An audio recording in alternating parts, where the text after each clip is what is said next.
I sat here last Monday and said to you there was no doubt in my mind that Zahawi would go, and that the longer it went on, the weaker Sunak would look. And then on Wednesday, I sat here and said Keir Starmer ran rings around the Prime Minister at Prime Minister's questions. It was absolutely obvious that Sunak had not been told the full truth.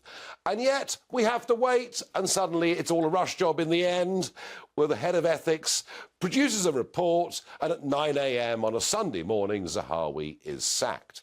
Well, Rishi Sunak was in the north of England today. I'll tell you why in a moment, but here was how Sunak described the sacking.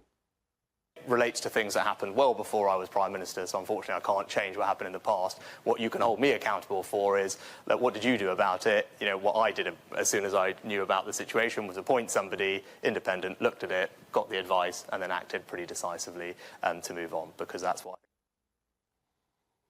He acted pretty decisively. Gosh, I wouldn't like to see him if he acted pretty indecisively.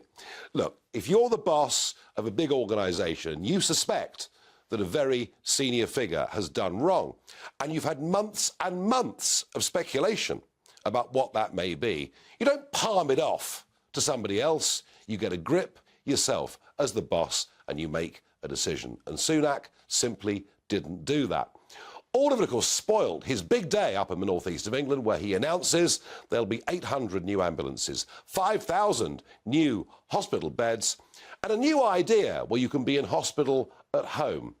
Now, whether any of this actually works to reduce waiting lists, I have no idea. I'm certain of one thing: it will all cost yet more money, and certainly getting a grip on the NHS matters.